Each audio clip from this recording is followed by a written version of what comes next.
Ya, bismillahirrahmanirrahim. Assalamualaikum warahmatullahi wabarakatuh. Waalaikumsalam warahmatullahi wabarakatuh. Kita gas tipis-tipis ya, teman-teman. Saya Alwi, saya itu kuli bangunan, teman-teman. Saya ambuan puntun rokok di kejaksaan.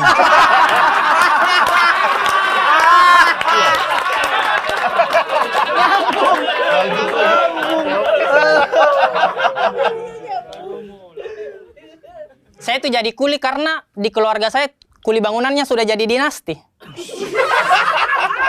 Iya, bapak saya mandor, om saya pengawas proyek. Karena keluarga saya banyak kuli, saya tuh sering diajarin begitu. Alwi, pokoknya bapak tidak mau kau jadi kuli. Pokoknya kau harus potong generasi kuli di keluarga kita. Bapak saya bilang begitu, saya di samping masang ubin.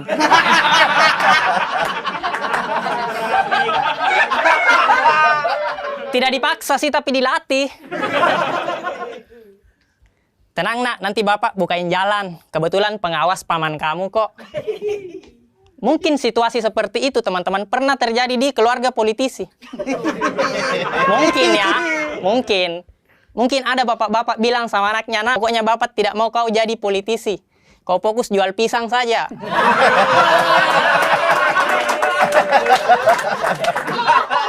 Pokoknya kau harus potong generasi politik di keluarga kita. Bapaknya bilang begitu, anaknya di samping jadi cawapres. Tenang nak, nanti bapak bukain jalan. Kebetulan pengawas paman kamu kok. Mungkin ya. Cawapres Uganda. Bicara masalah kasus, teman-teman, ada banyak banget kasus di sosmed itu saling hujat cuma karena berbeda pandangan politik. Ya maksud saya orang yang merasa dirinya pintar berpolitik, kenapa tidak ambil contoh ke kuli deh? Kuli bangunan kalau kerja, baju partainya beda-beda, tapi akur bikin rumah loh. Iya kan? Iya kan? Iya. Benar.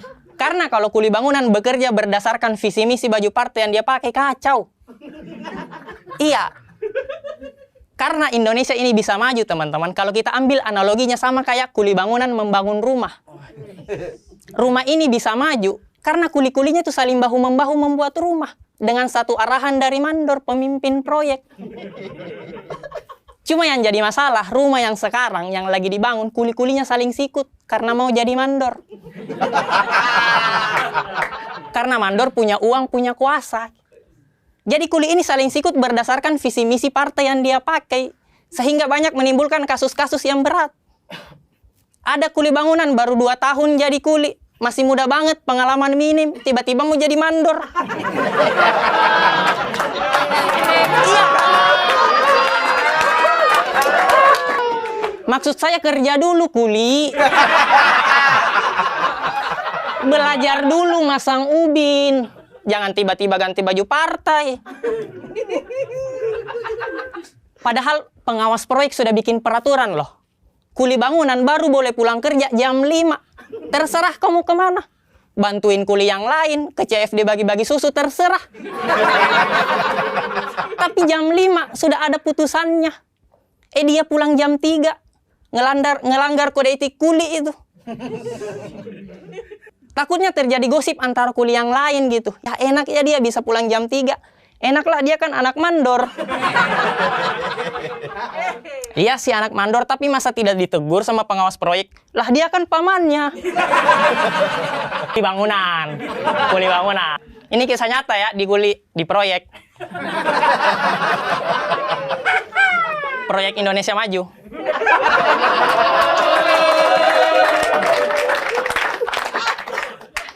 Ada lagi kasus berikutnya. Kuli terlalu banyak gimmick. Rambutnya warna putih.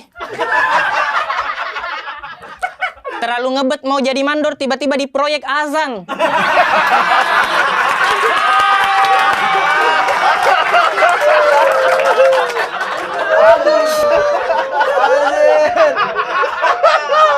Kau kan mau jadi mandor ya, kenapa azan? Pengen banget dibilang kuli agamis gitu. Ini kuli identitas ini. Om Ded, saya bisa tambah durasi tidak? Boleh. Kuli ini Boleh. banyak kasusnya ini.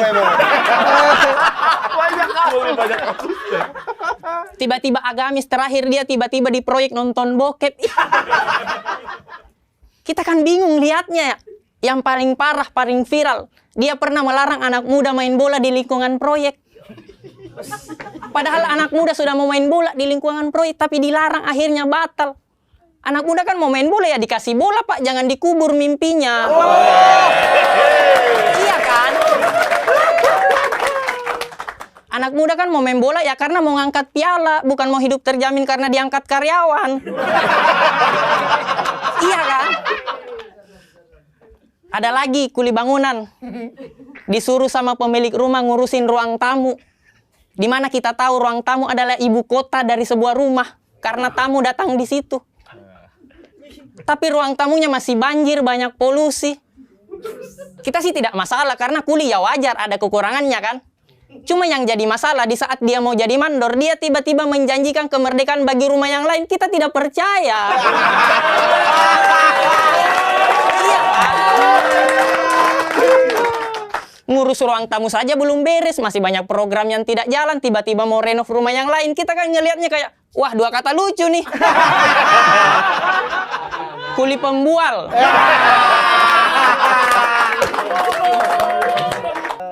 Terakhir dia bukan kuli, teman-teman. Dia cuma ada di lingkungan proyek. Cuma ibu-ibu kantin.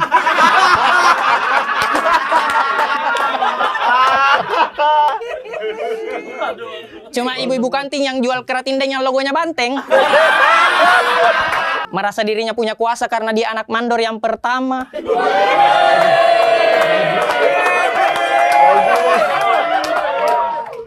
Kerjanya cuma ngecengin mandor yang sekarang. Ih, mandor yang sekarang kalau bukan kantin saya kasihan deh.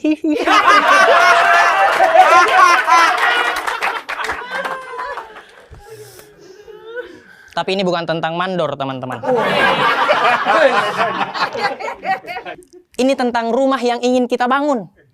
Rumah yang sejahtera, bebas dari korupsi. Karena percuma punya mandor gelar insinyur, etos kerja yang tinggi, sampai turun ke gorong-gorong. Kalau mau kerja, izin dulu ke ibu kantin. Saya malah kasihan sama mandor pertama, pencetus pembangunan proyek. Dia pernah bilang perjuangan saya tidaklah berat karena melawan kontraktor dari luar.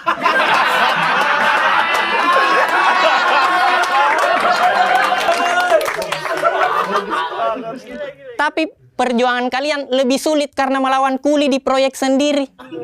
Secara tidak langsung mandor yang pertama nyindir anaknya sendiri. Sama cucunya juga. Terima kasih.